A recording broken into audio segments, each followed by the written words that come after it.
And then we go to the main event with Jon Moxley and CM Punk. And Punk comes out. He's got a new shirt. We are Chicago, and he's in the long boys here for Chicago, white and blue with the flag of Chicago. I mean, this guy, like, there could not be a more bigger representative of the city than Punk here on this night.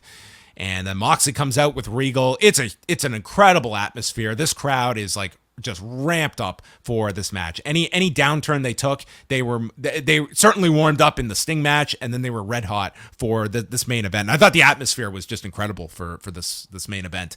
Punk puts out his leg at the beginning, daring Moxley to go after it. Moxley's just giving him the middle fingers, and the crowd is just on Moxley when he's landing elbows, and he's just showering in these boos and playing them up really big. He totally understood what his role was here in Chicago against the hometown guy.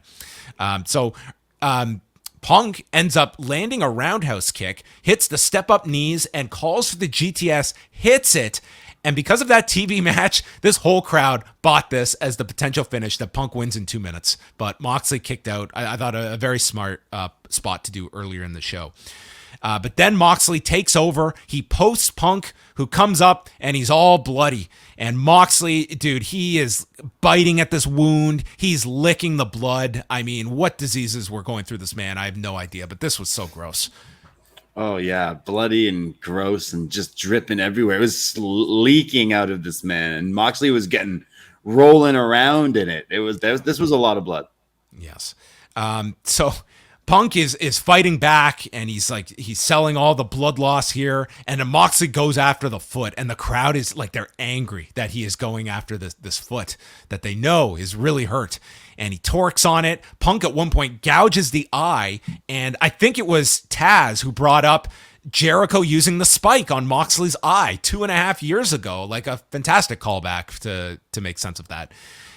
There's a figure 4 spot with Punk giving the middle finger as he's in it, and then he gets the Anaconda Vice, and this is when Moxley breaks it by biting the forehead that's all bloody and then stomps down Punk's face. Punk then comes off the top for an elbow and lands into the rear naked choke that's moved into the bulldog choke by Moxley, then to an ankle lock, twisting on the injured foot, and Punk lands this head kick out of nowhere, Leon Edwards-esque, and then goes for the GTS. It's stopped. The Death Rider gets stopped, and they're both just continually going for their finishers. And then Moxley gets the Bulldog choke back. Loud chants of CM Punk. And then he lifts up Moxley with the choke applied, and Punk rolls out, lands the GTS, and Moxley is like out on his feet and collapses on top of Punk's back. So then Punk deadlifts Moxley, who's just out, gets up, grits his teeth, and hits a second GTS, and this keeps Moxley down in 19 minutes and 57 seconds as Punk wins the match. The first question was, what did you think of the match itself, Davey, before we get to the angle?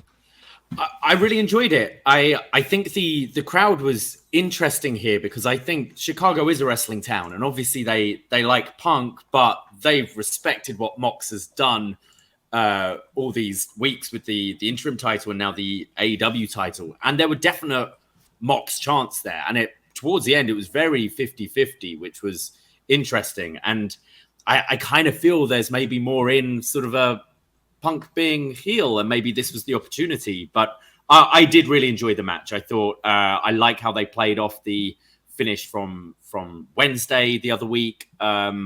I think Punk's been pretty strong in his return, and coming back from this injury, I didn't sense any kind of weakness from since his previous matches we've seen. I did enjoy the match, but I don't know. I kind of would have been into Mox retaining, but obviously with the angle after it makes a whole lot of sense. This is the first time he's been pinned clean. Yeah. Like in AEW. So true. That's a pretty big deal that Punk is the one to do that. But I was getting super behind Moxley. He's been on quite a run, and I feel like since this interim thing, it's been really great. And he's definitely just been a character I love watching week to week. So I definitely was cheering for him, but it makes total sense of what they go to do with Punk winning and everything. But the crowd were hot for both of them. Like, the crowd were so supportive of Moxley and cheering for Punk, but it was great. I'm like, think of the Mox run that he's got, because he's a killer, but there's some interesting stories to come now, I think, with Punk being champ.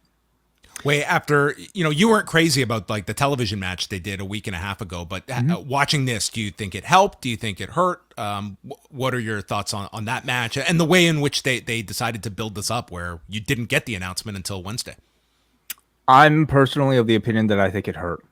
I don't think the rating on TV was necessarily that special. And I think you would have had this babyface reaction for CM Punk in Chicago anyway, regardless. Him coming back from a foot injury, I think you could have told the same story. In fact, he barely made that big of a deal of the foot, in my opinion, compared to what it was in the match 2 weeks ago, for me to believe that this is even a continuation of that same story. A guy who had to quit a match like that, coming in here, delivering those roundhouse kicks, and really having not that much effect on the overall outcome of the match. Took a bit of my I think ability to suspend my disbelief out of it. It's also the idea that in AEW, we're a company that puts so much emphasis on rankings. How somebody can get blown out and just simply, do the open contract deal to get a rematch. I just never liked it. And, it's something that I think AEW has really worked hard to avoid, those sort of like logic gaps. And so you would have preferred they just kept it as is, like it's Punk Moxley, and the first match happens at the pay-per-view, because obviously this was the biggest match you could put on this pay-per-view. I guess it's the direction in which you get there. I would have disagreed if the rating was significantly improved on TV for them to spike it, then sure. Or if the reaction was in this match, the babyface reaction for Punk was all that different. And I honestly don't believe it would have been any different if you didn't do it. What it did accomplish was, I think, setting in motion, a CM Punk heel reaction from anybody outside of Chicago. And maybe that's already something that you heard tonight. This was very much a split crowd for all the pandering Punk did to a Chicago audience. It was certainly more 50-50 to me. And I think for me at home, and for anybody outside of Chicago, it's very clear that Moxley is a better talent in ring than CM Punk. You can see the quality of difference right there. And so I could see a bit of resentment coming out of this for, somebody like a Punk just coming in, getting undeserved title shots, at least in character, and then coming off with the title. And as we'll talk about with something else that happened as we went on air here with CM Punk, it's a direction I can certainly see them heading towards with Punk being here.